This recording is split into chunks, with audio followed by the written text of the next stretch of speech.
Hello दोस्तों, मेरा नाम है पुष्कर और स्वागत है आपका आज ओला वाली वीडियो में, जहां पर अपन बात करेंगे इसके सस्पेंशन पे बात हो रही थी। और मेरा करंट एक्सपीरियंस ये है कि मैंने अभी क्या है कि 2 दिन पहले ही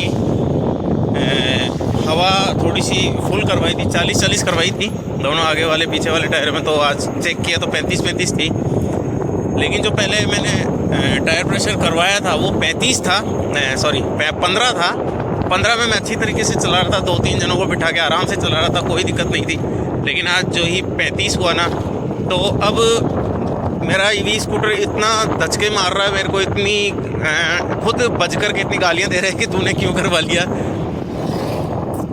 अब इस तेज़ हवा में, ज़्यादा हवा में टायर बिल्कुल सख्त हो चुका है, सस्पेंशन बिल्कुल स्टिफ हो चुके हैं, और इसका नतीजा ये है कि बहुत धचके लग रहे हैं। इस प्लेन रोड पर भी मेरे को हवा वापस कम करनी पड़ेगी। और करंट एक्सपीरियंस आपको बता रहा हूँ, आप भी अगर ऐसे ही चलाते हैं तो अपनी ईवी स्कूटर बाइक जो भी है, पहले ही बताया था वीडियो में कि आप कम करके चलाएं तो ज़्यादा बेटर रहेगा। इससे स्मूथनेस ज़्यादा आती है। थोड़ा सा ये टेंशन रहता है कि पंचर ना हो जाए, लेकिन फिर भी आपको, ये देखिए जर्मन शेपर्ड आ गया भाई, फिर भी आपको ठीक ठाक तरीके से अच्छा मिल जाएगा आपको।